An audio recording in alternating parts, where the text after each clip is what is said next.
Voilà, là on est dans la deuxième journée de la folle histoire de fou et dans la deuxième partie de la programmation. Aujourd'hui, la thématique c'est le numérique, nouvelle donne pour la santé. Ça évoque quoi? Ça on verra plus tard. Et juste pour nous mettre dans la mécanique, il y a monsieur Mario Burlesque. Non, monsieur Mario Gauthier. Hein, Mario Gauthier qui va nous proposer... je te laisse suivre la suite. Voilà, je vais vous présenter. Oh, c'est pas moi qui a fait ça. C'est l'effet burlesque. Je te jure que c'est pas moi. Oula, c'est pas moi. Qui est-ce qui a fait ça?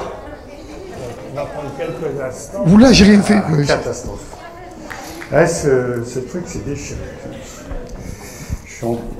Ça s'est cassé, donc carrément. On va improviser parce qu'il y a le... Tu veux que je le tienne là? Non, non, non, c'est cassé. On va le baisser, alors je ne sais pas comment on va faire. Mais... Tu veux que je le Non, une tienne? chaise, non, pas une chaise. Prenons une chaise. Prenons une chaise. On va le baisser là, comme ça. On va enlever là, comme ça. Recule-le, voilà. Recule-le, voilà. D'accord, c'est bon? Voilà. On va y arriver. Bon, excusez-moi de cet internet technique. Tout d'abord, je vous remercie d'être là pour cette modeste conférence aussi nombreux. Alors, je vais d'abord me présenter. Moi, je m'appelle Mario Gauthier, hein, pas comme vous l'avez dit, et je travaille donc au Centre national de recherche sur la construction mentale. C'est un petit laboratoire de recherche. Vous voyez, on n'a pas beaucoup de moyens et même les tréteaux ne tiennent pas bien. Voilà. Particulièrement, l'objet de ce centre de recherche, c'est de travailler sur la connaissance de la construction de la conscience dans le cerveau d'humain. Particulièrement en s'inspirant des dernières trouvailles des neurosciences. Alors moi, particulièrement, avec mon équipe, je m'occupe de l'unité d'énitologie appliquée de Marseille.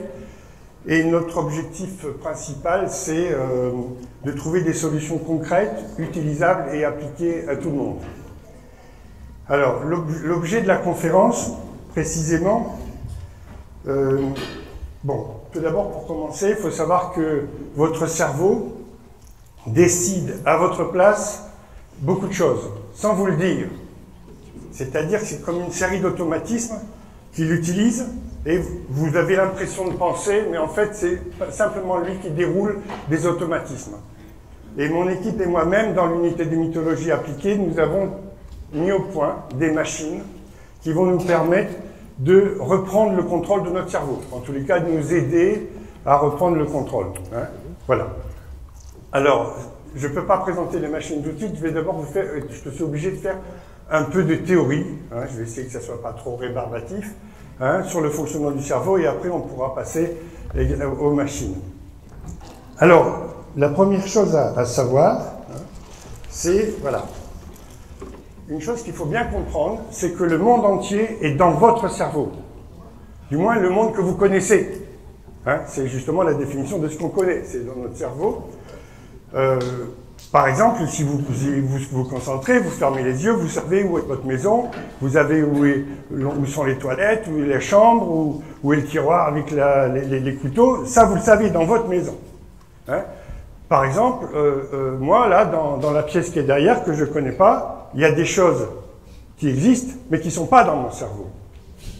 Par exemple, je vais prendre un exemple concret. Ce verre-là, c'est de la matière. C'est concret, c'est irréfutable, c'est un verre, avec de l'eau dedans. Bon, eh bien, il est là, dans le réel, et il est aussi dans mon cerveau. Je peux me retourner, il est toujours là, je sais où il est. Il y a un verre avec de l'eau. D'accord? Si par exemple, je me retourne et qu'il n'est plus là, il va se passer quelque chose. Je vais avoir une espèce d'automatisme qui va dire, tiens, j'avais un verre et je ne l'ai plus. Donc peut-être, je vais dire, on me l'a volé, quelqu'un me l'a volé. Alors, ce qu'il faut bien voir, c'est le verre qui est dans le réel, qui est là, ça c'est du réel, c'est de la matière. Eh bien, dans le cerveau, il existe ce verre. C'est une image, si vous voulez. Il y a une correspondance entre le réel et ce qui se passe dans le cerveau. On a donc le concept du verre dans le cerveau. Nous, on appelle ça, dans notre laboratoire, le réel. c'est la matière. La matière, le réel, ça cogne, comme disait Lacan. Hein. La réalité, c'est ça. La réalité, c'est l'image du réel dans notre cerveau. Bon. La deuxième chose qu'il faut bien comprendre aussi, c'est, voilà, nous sommes très peu de ce que nous sommes. Soyons clairs. C'est-à-dire que les dernières recherches dans les neurosciences ont démontré que, en fait, on utilise d'une manière consciente que 20% de notre cerveau. C'est-à-dire quand je dis moi, je suis, moi je connais, je suis là, il y a un verre, tout ce qui me permet de dire moi, tout ce qui est conscient, c'est simplement 20% du cerveau. C'est la zone pariétofrontale. Et le reste alors, qu'est-ce qu'il fait? C'est pour ça qu'il y a eu des moments où on a dit on utilise simplement 20% de notre cerveau. C'est pas vrai. L'autre partie travaille énormément. Par exemple, quelqu'un qui est bien lucide, bien réveillé, comme parfois vous pouvez l'être, au maximum, on peut avoir 40 informations simultanées.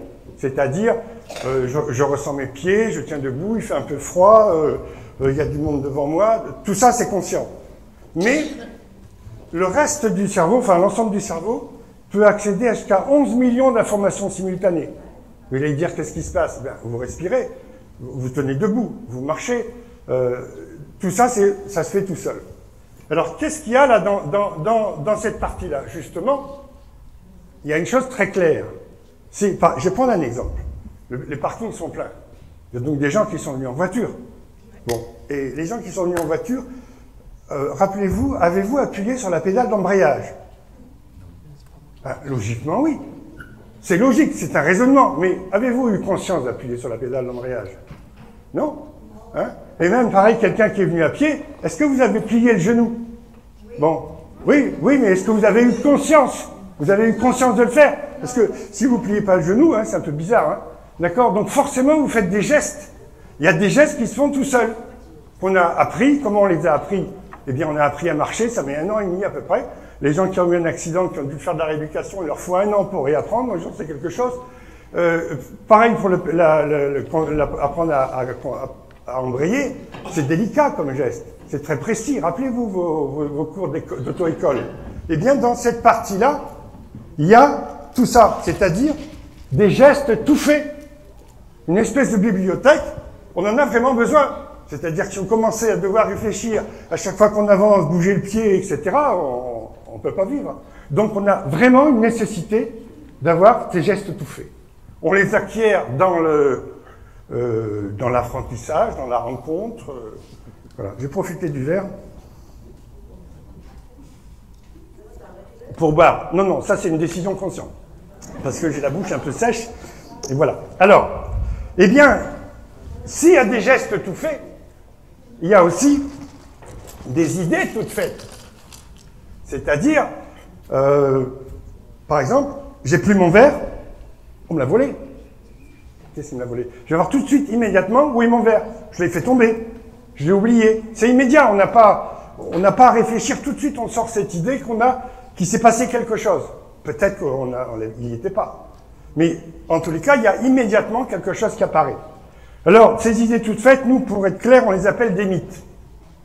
Les mythes, ça va, par exemple, un mythe, le soleil se lève. Tous les matins, on l'attend. Bon, ben, si on connaît un petit peu, le soleil ne s'est jamais couché ni levé. Hein. Il n'a pas un oreiller, un réveil, etc. Non, c'est une histoire de planète. Mais pourtant, on dit bien le soleil se lève. Donc, on a bien un mot qu'on utilise, on attend que le soleil se lève tous les matins. Or, il ne se lève pas. Il apparaît, on va dire. Hein. Bon, on l'utilise quand même.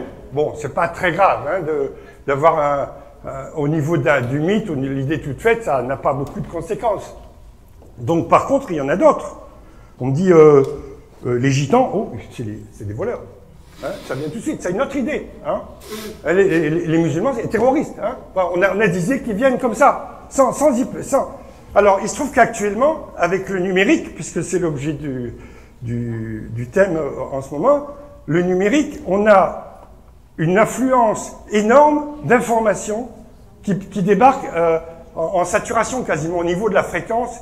On peut voir la télévision et on entend pas, on voit une image qui nous dit qu'on a pêché en Australie un poisson-lune énorme, et puis juste en bas, il y a sur l'écran qui défile, il y a eu 1000 morts au Mozambique parce qu'il y avait un cyclone. Ça, c'est en même temps. Donc on a deux idées qui débarquent. Il y en a qui sont plus lourdes que d'autres. C'est plus important quand même 1000 personnes qui meurent au Mozambique que le poisson-lune de 1 mètre de long, là. D'accord? Donc nous, on s'est aperçu qu'en fait, dans les idées toutes faites, dans les mythes, pour être clair, eh bien, elles ont un poids. Il y en a qui sont plus importantes que d'autres. Par exemple, l'origine d'où vient-on, où va-t-on, la fin du monde, tout ça, c'est très très important. Ou alors des morts au Mozambique, c'est bien plus important. Et puis il y en a d'autres, comme le soleil qui se lève, ou alors la crête fluorescente sur la tête à la mode, ou les tatouages sur le bras. Tout ça, ça dure pas. Hein. Donc il y en a qui sont... Donc nous, on a fait une étude justement sur le poids des mythes. Et on s'est aperçu que les mythes, le poids des mythes dépend de plusieurs paramètres, 5 paramètres. Le premier, c'est le nombre de personnes qui ont confiance dans ce mythe. Par exemple, si je vous dis le tournesol tourne avec le soleil, c'est bien connu. D'accord? Bon. Tout le monde le sait. Depuis le temps, ça fait très longtemps qu'on me le dit. Donc le nombre est important. La durée dans laquelle on en parle. Hein? S'il y a 3 milliards de personnes et depuis 3000 ans on en parle, ça commence à être sérieux comme chose. Et puis après les preuves. Le sol tourne avec le soleil. Girafiori en italien. Il n'y a que les Anglais qui disent sunflower. Les Anglais, c'est spécial. Eh bien, si vous vous mettez devant un champ de tournesol toute la journée, ben vous ne le verrez pas tourner. Hein. Ça ne tourne pas, les tournesols.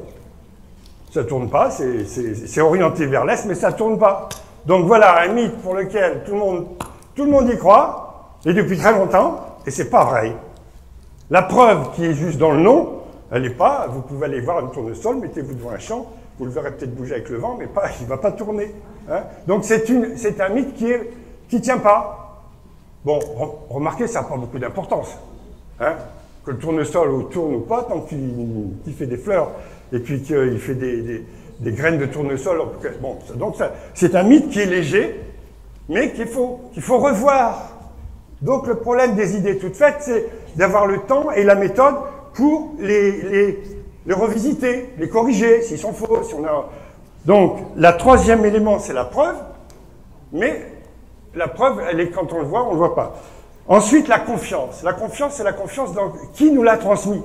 Si c'est un professeur, si c'est votre père, si c'est votre mère, si c'est votre voisin que vous n'aimez pas, tout ça, ça compte. Hein. S'il y a quelqu'un qui a dit quelque chose, mais il dit celui-là, il n'arrête pas de mentir, je ne vais pas le croire. Donc, les 4 premiers éléments sont très importants. Mais le plus important, c'est l'impact. L'impact, c'est-à-dire, est-ce que ça a vraiment une conséquence? Hein, si on dit, bon, les Juifs sont pleins de sous, les Arabes sont tous des terroristes, ben ça a beaucoup d'importance. On a eu des génocides avec ça. C'est très lourd. Donc, en fait, il faut savoir, la première des choses, c'est d'évaluer le poids des mythes. Eh bien, nous avons mis dans notre équipe, avec mon équipe, nous avons mis au point l'algorithme de calcul du poids des mythes. Alors, un algorithme, vous savez ce que c'est une méthode de calcul. C'est souvent une formule. Hein. Donc, ici, si on prend le nombre de personnes qui ont confiance dans ce mythe, multiplié par la durée du mythe, 3 milliards de personnes pendant 3000 ans, avec la preuve, multiplié par la preuve. Ici, le tournesol, si on le regarde, il ne tourne pas. Ça vaut 0. Hein. 0 qui multiplie quoi que ce soit, ça fait 0. Bon. Et plus la confiance. Donc, vous pouvez très bien, quelqu'un vous dit, ça ne marche pas, vous n'avez pas de preuve, mais vous avez confiance à qui vous le dit. C'est votre professeur, vous dites, bon, si ça c'était... Voilà. Eh bien, ça donne une valeur. Et surtout, l'impact, c'est-à-dire l'influence, on pourrait dire, c'est élevé à la puissance. Alors, pour les gens qui ne connaissent pas bien les mathématiques, élevé à la puissance, je vais prendre un petit exemple. Si vous prenez une boule de pétanque qui fait 10 cm, elle fait un certain poids. Si vous multipliez son diamètre par 2, eh bien, elle ne va pas être 2 fois plus lourde, elle va être 4 fois plus lourde. Si vous multipliez par 3, elle ne va pas être 3 fois plus lourde, mais 9 fois plus lourde. C'est-à-dire qu'élevé à la puissance, c'est colossal. Ça va très très vite. Il suffit que ce nombre augmente un petit peu, et tout le résultat va augmenter. Donc, en fait, le plus important dans un mythe, c'est l'impact, dans le poids du mythe. Alors, Nous, on s'est dit, vu l'afflux des informations et surtout avec le numérique, le débit avec Snapchat, YouTube et j'en passe, hein, Facebook et autres, et la télévision, on s'est dit, il faut absolument qu'on fasse quelque chose pour aider justement. Alors, on a mis au point une machine, la première machine qu'on a mis au point, c'est la machine à trier les mythes et les idées toutes faites. Alors, comment ça marche? C'est pas compliqué. C'est un de mes doctorants qui l'a trouvé. Bon, je ne vais pas me trop me vanter, mais quand même. Puisque les mythes ont un poids, eh bien, ils tombent. Donc, on a utilisé cette propriété-là. La première des choses dans la machine, c'est de récolter les mythes. Donc, on va mettre un appareil qui va connecter les mythes. Donc, on peut le mettre devant un ordinateur, une télé, un voisin, la radio, enfin, qui amène les informations. Alors, la première des choses, c'est avec un cône, on va recevoir, avaler les informations et les canaliser dans un tube. Hein. Et ensuite, ce tube, eh bien, on va, et là, c'est là, moi qui l'ai trouvé, c'est ma mère exactement qui m'a dit, les tapis absorbent les mythes. Donc, l'idée, c'est de mettre un tapis en face du collecteur d'infos. Ce tapis va absorber les mythes. Et si ce tapis est monté sur un système déroulant, vous allez avoir la partie qui a absorbé les mythes qui va arriver de l'autre côté. Et de l'autre côté, qu'est-ce qu'il va y avoir? Donc, tout le tapis qui a absorbé les mythes. Dans ce moment-là, vous savez très bien ce qu'on fait avec un tapis qui a des mythes, eh bien, on le secoue. Donc, l'idée, ça a été de mettre ici un système de tapette à mythes, hein, à vilebrequin, hein, c'est-à-dire que si on tourne le vilebrequin, vous voyez que les tapettes à mythes vont évidemment taper le tapis, et toutes les mythes, comme de la poussière, vont s'évaporer, et les mythes vont justement, suivant leur poids, tomber plus ou moins vite. Eh bien, donc, il suffit après de mettre, tout bêtement, un répartiteur gravimétrique, puisqu'il s'agit de la gravité, hein, et c'est plus ou moins grave. Vous avez donc ici, on va recueillir les mythes très lourds qui vont se retrouver dans le tiroir du bas, hein, qui vont tomber directement. Les mythes très très vaporeux, par exemple la mode, justement, les pantalons déchirés, les tatouages et tout ça, ça passe vite, hein, ça dure le temps d'une adolescence, à peine. Hein, donc en fait, ils sont très très légers, ils ont peu d'impact. Hein, et ils s'évaporent, donc ceux-là, il suffit de les aspirer, ils vont rester en l'air. Et puis, on a ici les mythes légers. Qu'est-ce que c'est qu'un mythe léger? Le tournesol, par exemple. Les Belges mangent des frites, c'est connu, donc ça, c'est pas très grave. Hein, s'ils mangent pas de frites, on va pas mourir, d'accord? Et puis, par contre, vous avez ici, à l'étage suivant, là, entre les deux, quelque chose de très important, qui sont les mythes dits conjoncturels. Alors, qu'est-ce que c'est qu'un mythe conjoncturel? Ben, actuellement, la sécurité, ou le terrorisme, ou la pédophilie. Hein. Avant, il y avait le loup qui mangeait les enfants. Maintenant, c'est autre chose. D'accord? Donc, il y a même le soleil qui se lève, par exemple. Il y a eu des époques où on a fait des sacrifices humains pour qu'il se lève. Donc, maintenant, on ne le fait plus. Hein, heureusement. Hein. Enfin, j'espère. Donc, résultat, c'est un mythe qui est léger. Et les mythes lourds vont être là. Alors, écoutez, vous voyez, la machine, c'est simple. Nous, le prototype, on l'a fait en bois. Il est facile à faire. La manivelle qui est là est importante puisqu'elle synchronise la vitesse de rotation du tapis et la vitesse de frappe des tapettes à mythes. Alors, ça, c'est pas suffisant. Vous allez dire, bon, on a recueilli les mythes. Ici, on a les mythes lourds. Alors, les mythes lourds, non. On va être clair, hein, c'est les mythes qui ont fondateur, ce qu'on appelle parfois la mythologie. Hein. Attention, les mythes, c'est utile. Hein. Il ne s'agit pas de les détruire. Nous, on s'est dit, il faut faire quelque chose avec ça, justement parce qu'il faut les réécrire, les remettre en forme. On a mis au point une deuxième machine, hein, qui va justement utiliser ce qu'il y a dans les tiroirs et qui est la machine à pulvériser les mythes. Alors, entendons-nous bien, pulvériser, ici, c'est dans l'idée de mettre en poudre. Hein, il ne s'agit pas de les détruire. Pourquoi? Parce que, vous le savez très bien, la poudre, c'est bien plus malléable que les fibres, que les grumeaux. Et donc, en fait, on s'est aperçu d'une chose, après beaucoup de réflexions. Dans tous les mythes, la première chose, une chose très importante, c'est la peur. Et la peur, c'est comme le beurre. Hein, c'est-à-dire, quand c'est trop dur, eh bien, on ne peut pas l'étaler. Quand c'est trop mou, c'est de l'huile, donc il faut que ce soit entre les deux. Donc, la première chose qu'on a dit, il faut d'abord faire fondre la peur. Alors, on a mis un four, hein, donc l'idée, c'est de mettre un four réchauffé avec 2 réchauds. On a mis des réchauds à alcool, on aurait pu mettre des réchauds à gaz ou électriques, mais bon, on a fait ça rapidement. Et on s'aperçoit donc, c'est un tube avec une vis d'Archimède, c'est-à-dire une vis sans fin qui va déplacer le produit. Donc on le verse là, il traverse là, il va finir ici. Et au passage, eh bien, on récolte les peurs collectives, par exemple, si on vous dit le numérique, c'est dangereux, ben voilà, c'est dangereux pourquoi? Pour la société, qu'est-ce qu'on va devenir là? Si tout le monde est sur son smartphone, on va plus se parler.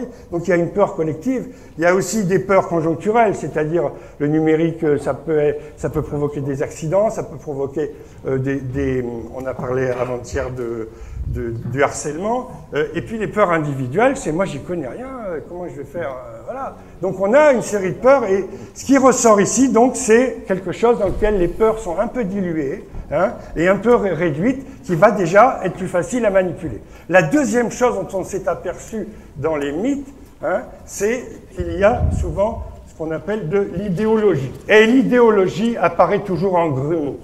Hein, et les grumeaux, c'est très difficile à manipuler. Hein, c'est-à-dire que vous avez, je ne vais pas vous parler de la gauche, de la droite, des communistes, des capitalistes, etc. Mais dès qu'on dit ça, le capitaliste, c'est fini, on ne peut plus en parler. Hein, et donc l'idée, c'est de décompacter ces grumeaux. Ce n'est pas de les détruire, c'est de les rendre plus faciles à digérer. Et donc l'idée, c'est de recueillir ici, dans le produit qui tombe dans un cône rectangulaire. Et en fait, ce sont deux petits... Il suffit de tourner un rouleau, ici il y a des engrenages, et les deux rouleaux, ils vont écraser, hein, comme on pourrait écraser la feuille. Et ici, qu'est-ce qu'il va y avoir? Eh bien, quelque chose...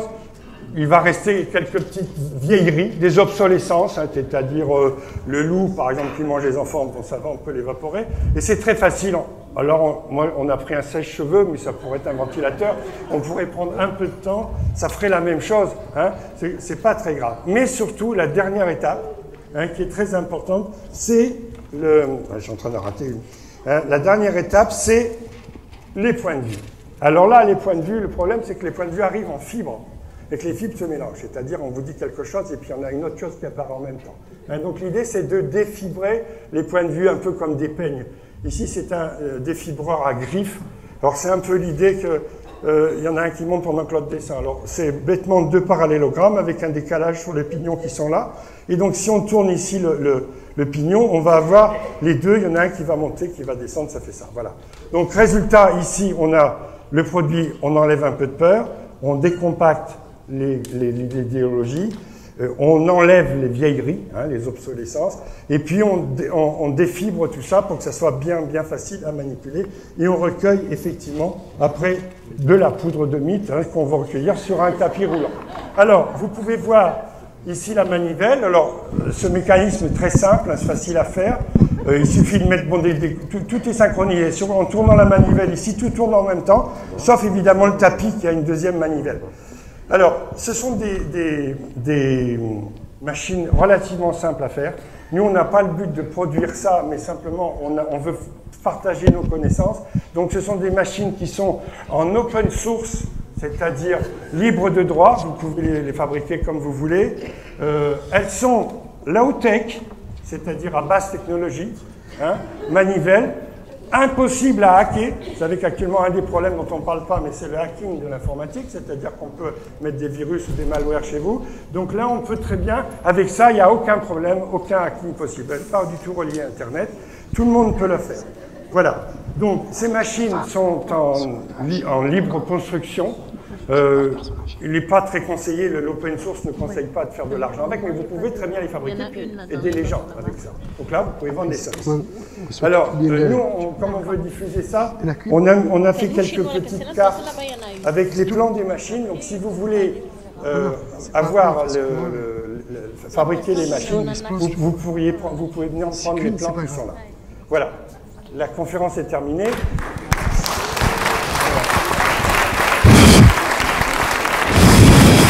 Si vous avez des questions, n'hésitez pas. Ça marche? Marche pas. Voilà. À vous la parole. Ah, c'était pas une question. Hein. Ah non, voilà. Bon, tout à l'heure, j'ai parlé, le tableau est tombé, là, je vais arrêter. Oui. Bon, alors, je vous remercie beaucoup. Merci pour la démonstration.